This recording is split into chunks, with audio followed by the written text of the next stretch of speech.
শ্ৰদ্ধাৰ সংবাদ মাধ্যমৰ কৰ্মীসকল, আজি এটা বিশেষ কাৰণত এখন প্ৰেছ মিট আহ্বান কৰা হৈছে। আমি শেহতীয়াকৈ দেখিবলৈ পাইছোঁ যে অইল ইণ্ডিয়া লিমিটেডে বহু বিতৰ্কিত এটা কোম্পানী জন এনাৰ্জি, সেই জন এনাৰ্জি কোম্পানীটোক পুনৰ তেখেতসকলে ৰিগৰ যি নিবিদা, সেই নিবিদা দিয়া প্ৰক্ৰিয়া নিশ্চিত হৈ পৰিছে বা দুটা ৰিগৰ নিবিদা লাভ কৰাৰ প্ৰক্ৰিয়া নিশ্চিত হৈছে। এতিয়া জন এনাৰ্জি হৈছে এনেকুৱা এটা বিতৰ্কিত কোম্পানী, বাগজান কাণ্ডৰ ঘটনাৰ কথা আমাৰ সকলোৰে মনত এতিয়াও আছে। প্ৰায় 175 দিনৰো অধিক, তাতোতকৈ অধিক দিন বাগজানত BGN5 যিটো আচলতে বাগজানৰ খনন আৰু উৎপাদনৰ ঠাই আছিল, সেই ঠাইত এটা অগ্নিকাণ্ড হৈছিল, গেছ নিৰ্বাপন হৈছিল আৰু সেই অঞ্চলৰ ৰাইজৰ বিস্তৰ ক্ষতিসাধন হৈছিল আৰু লগতে জৈৱ বৈচিত্ৰৰ ভঁৰালস্বৰূপ মাগুৰী মতাপুং বিল আৰু ডিব্ৰু চৈখোৱাৰ যথেষ্ট ক্ষতিসাধন হৈছিল আৰু সেই সময়ত ৰাইজৰ জীৱন সম্পত্তিৰ সুৰক্ষা নোহোৱা হৈছিল, জীৱন সম্পত্তি ধ্বংস হৈছিল আৰু এই গোটেই কাণ্ডটোৰ মূল খলনায়ক আছিল সেই জন এনাৰ্জি নামৰ কোম্পানীটো। আৰু সেই জন এনাৰ্জি নামৰ কোম্পানীটোৰ ভুলৰ কাৰণে তেখেতসকলে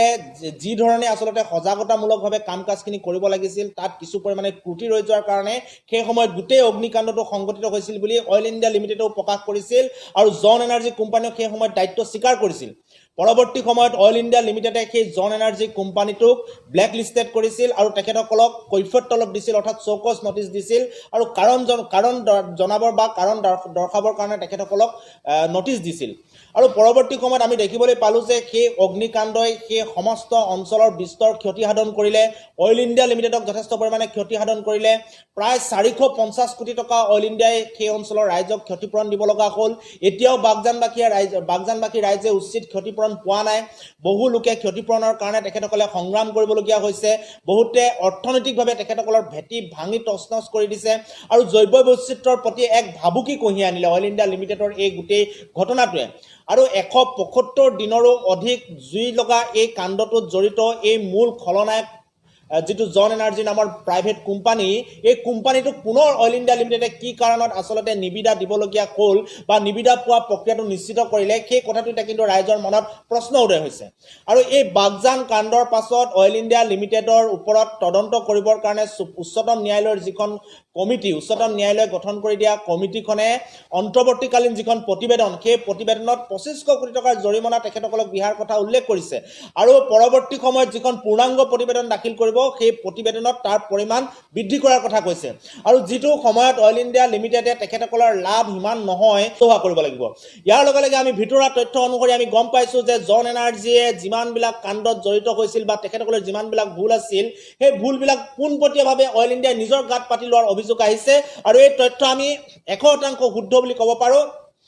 পৰৱৰ্তী সময়ত আমি তাৰ যিসমূহ তথ্য, সেই তথ্য আপোনালোকৰ আগত দাঙি ধৰিম আৰু এই কথা বতৰাবিলাক সত্য হয় নে নহয় তাৰো সত্যতা আমি অইল ইণ্ডিয়া লিমিটেডক প্ৰদান কৰিবৰ কাৰণে দাবী জনাইছোঁ। কি কাৰণত জন এনাৰ্জি নামৰ এই বিতৰ্কিত কোম্পানীটোৱে কৰা ভুলৰ কাম কাজবিলাক অইল ইণ্ডিয়াই নিজেই কাণ পাতি ল'ব লগা হ'ল, সেই কথা বতৰাবিলাক ৰাজহুৱা কৰিব লাগিব। আৰু ৰাজহুৱা খণ্ডৰ এটা উদ্যোগৰ ইমান টকা পইচা নষ্ট হ'ল এটা ব্যক্তিগত খণ্ডৰ উদ্যোগৰ কাৰণে, এটা ব্যক্তিগত খণ্ডৰ কোম্পানীৰ কাৰণে, পুনৰ সেই ব্যক্তিগত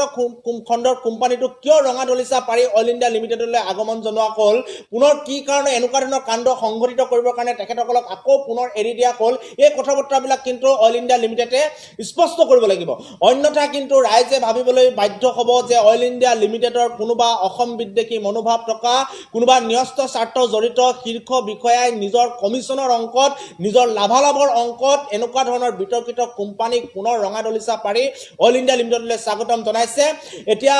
প্ৰতিবেদনত থকা সেই 2500 কোটি টকাই অইল ইণ্ডিয়া লিমিটেডক যিমান ক্ষতি কৰিব, এনেকুৱা ধৰণৰ কাম কাজে এনেকুৱা বিতৰ্কিত কোম্পানীক পুনৰ কাম কাজ দি এই কাণ্ডৰ লগত জড়িত মূল কোম্পানীটোক 4 মাহ জুই লগাই 6 মাহ নহওঁতে পুনৰ কাম কাজ দিয়া এই কোম্পানীবিলাকৰ কাৰণে কিন্তু অইল ইণ্ডিয়া লিমিটেডৰ যে বেছি ক্ষতি হ'ব, এই কথা বতৰাবিলাক স্পষ্ট হৈ পৰিছে। আমি সেই সময়ত সৰ্বানন্দ সোণোৱাল ডাঙৰীয়াই কৈছিল যে এই কাণ্ডৰ লগত জড়িত আটাইবিলাক কথা বতৰাৰ তদন্ত হ'ব, জন এনাৰ্জিৰ ওপৰত তদন্ত হ'ব বুলি কৈছিল। চৰকাৰে ঘোষণা কৰিছিল তদন্ত হ'ব হ'ব বুলি কিন্তু ক'ত আমি দেখোন কোনো ধৰণৰ তদন্ত আমি দেখিবলৈ নাপালো আৰু অইল ইণ্ডিয়া লিমিটেডৰ কেনেকুৱা ধৰণৰ তদন্ত কৰিলে তেখেতসকলৰ তদন্তত কি প্ৰতিবেদন আহিল সেই প্ৰতিবেদন ৰাজহুৱা কৰিবৰ কাৰণে আমি আহ্বান জনাইছো কাৰণ এইটো ৰাইজৰ উদ্যোগ ক্ষতি ৰাইজৰ হৈছে সকলোবিলাক ভোগ ৰাইজে কৰে গতিকে ৰাইজৰ এই উদ্যোগটোক বচাই ৰখাৰ দায়িত্ব যেহেতু ৰাইজৰ আছে সময়ত যেহেতু ৰাইজক প্ৰয়োজন হয় গতিকে ৰাইজে যিবিলাক প্ৰশ্ন উত্থাপন কৰিছে সেই প্ৰশ্নবিলাকৰ উত্তৰ দিয়াটো অইল ইণ্ডিয়া কৰ্তৃপক্ষৰ তেখেতসকলৰ দায়িত্ব আছে গতিকে অইল ইণ্ডিয়া কৰ্তৃপক্ষৰ পৰিচালন অধ্যক্ষ মহোদয় অইল ইণ্ডিয়া কৰ্তৃপক্ষৰ আৱাসিক মুখ্য বিষয়া যিগৰাকী আছে দুইগৰাকীকে আমি আহ্বান জনাইছো এই জন এনাৰ্জি নামৰ কোম্পানীটো কিয় পুনৰ কাম দিব লগা হ'ল তাৰ আপোনালোকে কাৰণ আপোনালোকে ৰাইজক জনাওক এই জন এনাৰ্জিয়ে এই কাণ্ড সংগঠিত কৰাৰ পিছত তেখেতসকলে প্ৰতিবেদনত কি কথা উল্লেখ কৰিলে কাৰণ কি উল্লেখ কৰিলে সেই প্ৰতিবেদন ৰাজহুৱা কৰক আৰু ইয়াৰ কাৰণে যে গোটেই অইল ইণ্ডিয়া উদ্যোগটো ধ্বংস কৰিবৰ কাৰণে ধ্বংস হ'ল বা এটা বিস্তৰ ক্ষতি সাধন হ'ল সেই ক্ষতিৰ পূৰণ নহওঁতে বা অইল ইণ্ডিয়া পক্ষত ৰাইজ থিয় দিওঁতে আপোনালোকে কিয় ৰাইজক নস্যাৎ কৰি পুনৰ সেই বিতৰ্কিত কোম্পানীটোৰ পক্ষত থিয় দিলে এই কথা লিমিটেডেও কেনেকুৱা ধৰণৰ তদন্ত কৰিলে তেখেতসকলৰ তদন্তত কি প্ৰতিবেদন আহিল সেই প্ৰতিবেদন ৰাজহুৱা কৰিবৰ কাৰণে আমি আহ্বান জনাইছো কাৰণ এইটো ৰাইজৰ উদ্যোগ ক্ষতি ৰাইজৰ হৈছে সকলোবিলাক ভোগ ৰাইজে কৰে গতিকে ৰাইজৰ এই উদ্যোগটোক বচাই ৰখাৰ দায়িত্ব যেহেতু ৰাইজৰ আছে সময়ত যেহেতু ৰাইজক প্ৰয়োজন হয় গতিকে ৰাইজে যিবিলাক প্ৰশ্ন উত্থাপন কৰিছে সেই প্ৰশ্নবিলাকৰ উত্তৰ দিয়াটো অইল ইণ্ডিয়া কৰ্তৃপক্ষৰ তেখেতসকলৰ দায়িত্ব আছে গতিকে অইল ইণ্ডিয়া কৰ্তৃপক্ষৰ পৰিচালন অধ্যক্ষ মহোদয় অইল ইণ্ডিয়া কৰ্তৃপক্ষৰ আৱাসিক মুখ্য বিষয়া যিগৰাকী আছে দুইগৰাকীকে আমি আহ্বান জনাইছো এই জন এনাৰ্জি নামৰ কোম্পানীটো কিয় পুনৰ কাম দিব লগা হ'ল তাৰ আপোনালোকে কাৰণ আপোনালোকে ৰাইজক জনাওক এই জন এনাৰ্জিয়ে এই কাণ্ড সংগঠিত কৰাৰ পিছত তেখেতসকলে প্ৰতিবেদনত কি কথা উল্লেখ কৰিলে কাৰণ কি উল্লেখ কৰিলে সেই প্ৰতিবেদন ৰাজহুৱা কৰক আৰু ইয়াৰ কাৰণে যে গোটেই অইল ইণ্ডিয়া উদ্যোগটো ধ্বংস কৰিবৰ কাৰণে ধ্বংস হ'ল বা এটা বিস্তৰ ক্ষতি সাধন হ'ল সেই ক্ষতিৰ পূৰণ নহওঁতে বা অইল ইণ্ডিয়া পক্ষত ৰাইজ থিয় দিওঁতে আপোনালোকে কিয় ৰাইজক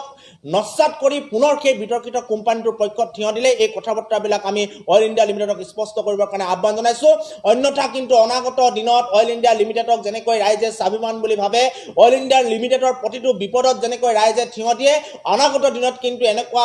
কমিশন লোৱা ন্যস্ত স্বাৰ্থ জড়িত বিষয়াৰ কাৰণে কিন্তু অইল ইণ্ডিয়া লিমিটেডটো মানুহৰ মনৰ পৰা নাইকিয়া হৈ যাব আৰু বিপদৰ সময়ত কিন্তু ৰাইজ থিয় নিদিব এই কথাটো স্পষ্ট গতিকে আমি পুনৰবাৰ আজি ইয়াৰ পৰা আহ্বান জনাইছো এই বিতৰ্কিত জন এনাৰ্জি নামৰ কোম্পানীটোক অইল ইণ্ডিয়াই যি নিবিদা প্ৰক্ৰিয়া দিবৰ কাৰণে নিশ্চিত কৰিছে এই প্ৰক্ৰিয়া বাতিল হ'ব লাগিব অন্যথা কিন্তু অইল ইণ্ডিয়া লিমিটেডৰ বিৰুদ্ধে সদৌ অসম ছাত্ৰ সন্থা আৰু ৰাইজৰ সহযোগত আমি গণতান্ত্ৰিক প্ৰতিবাদ আমি গঢ়ি তুলিম কোনো কাৰণত অইল ইণ্ডিয়া লিমিটেডক ধ্বংস হ'বলৈ দিয়া নহ'ব কোনোবা ন্যস্ত স্বাৰ্থ জড়িত বিষয়াই যদি এই কাম কাজ কৰিছে তেখেতসকলকো আমি সকিয়নি প্ৰদান কৰিছো অইল ইণ্ডিয়া আমাৰ উদ্যোগ অইল ইণ্ডিয়াক ধ্বংস কৰাৰ দায়িত্ব আমি কাকো দিয়া নাই আৰু কোনোবাই যদি এই চক্ৰান্ত কৰিছে সেই চক্ৰান্তক আমি সেই প্ৰতিবেদনত 2500 কোটি টকাৰ জৰিমনা তেখেতসকলক বিহাৰ কথা উল্লেখ কৰিছে আৰু পৰৱৰ্তী সময়ত যিখন পূৰ্ণাংগ প্ৰতিবেদন দাখিল কৰিব সেই প্ৰতিবেদনত তাৰ পৰিমাণ বৃদ্ধি কৰাৰ কথা কৈছে আৰু যিটো সময়ত অইল ইণ্ডিয়া লিমিটেডে তেখেতসকলৰ লাভ ইমান নহয় বা তেখেতসকলৰ লাভ 2000 কোটিতকৈ তলত আৰু সেই সন্দৰ্ভত তেখেতসকলে কেনেকৈ 2500 পৰা 3500 কোটি টকা জৰিমনা দিব পাৰিব তাক লৈ যেতিয়া বিতৰ্ক সৃষ্টি হৈছে আৰু সমগ্ৰ ৰাইজে এই স্বাভিমানী অইল ইণ্ডিয়া উদ্যোগটোৰ পক্ষত যিটো সময়ত থিয় দিছে কাৰণ অইল ইণ্ডিয়াই উজনি অসম বিশেষকৈ অসমৰ অৰ্থনৈতিক ভেটিটো মজবুত কৰাৰ ক্ষেত্ৰত যি ধৰণৰ ভূমিকা গ্ৰহণ কৰিছে কি কথা বতৰাবিলাক সকলোৱে জানে আজি ইয়াৰ যিবিলাক ভটিয়নি উদ্যোগ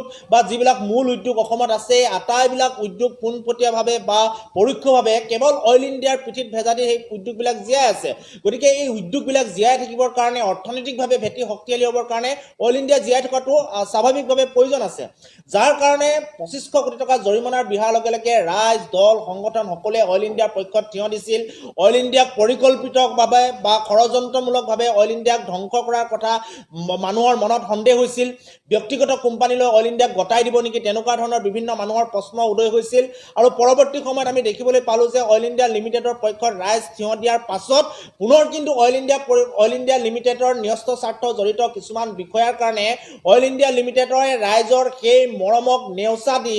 নস্যাৎ কৰি তেখেতসকলে কিন্তু বিতৰ্কিত এই জন এনাৰ্জিৰ পক্ষত কি কাৰণত থিয় দিলে সেই কথাটো অইল ইণ্ডিয়া লিমিটেডক স্পষ্ট কৰিবৰ কাৰণে আমি আহ্বান জনাইছো আৰু এই জন এনাৰ্জি নামৰ যিটো বিতৰ্কিত কোম্পানী সেই কোম্পানীটোক ব্লেক লিষ্টেড কৰাৰ পিছত যি চৌকজ দিছিলে সেই চৌকজৰ উত্তৰ আজি তাৰিখলৈকে কিয় ৰাজহুৱা কৰা নহ'ল কি কাৰণত জন এনাৰ্জিৰ দ্বাৰা সেই কাণ্ড সংঘটিত হ'ল কাৰ গাফিলতি আছিল কাৰ গাফিলতিৰ কাৰণে জনসাধাৰণৰ জীৱন সম্পত্তি নষ্ট হ'ল এতিয়াও জনসাধাৰণে অৰ্থনৈতিকভাৱে তেখেতসকলে আগবাঢ়িব পৰা নাই জৈৱ বৈচিত্ৰ্যৰ ভঁৰালত আচলতে হানি হ'ল আৰু ডিব্ৰু চৈখোৱা আৰু মাগুৰী মতাপুং যিখন বিল সেই বিলখনত বিস্তৰ ক্ষতিসাধন হ'ল জীৱকুলৰ তাৰ পৰিপ্ৰেক্ষিতত সেই কাৰণ দৰ্শোৱা জাননীখনত জন এনাৰ্জিয়ে কি উত্তৰ দিলে সেই কথা বতৰাবিলাক অইল ইণ্ডিয়া লিমিটেডে কিয় ৰাজহুৱা নকৰিলে আজি আমি ইয়াৰ জৰিয়তে অইল ইণ্ডিয়া লিমিটেডক প্ৰত্যাহ্বান জনাইছো আহ্বান জনাইছো যে জন এনাৰ্জিক আপোনালোকে দিয়া চৌকছখনৰ যি উত্তৰ সেই উত্তৰ আপোনালোকে ৰাজহুৱা কৰক যেহেতু অইল ইণ্ডিয়া এটা ৰাজহুৱা অনুষ্ঠান অইল ইণ্ডিয়াক ৰাইজে মৰম কৰে অইল ইণ্ডিয়াক ৰাইজে জীয়াই থকাটো বিচাৰে গতিকে কোনোবা বাহিৰৰ পৰা অহা কোম্পানীৰ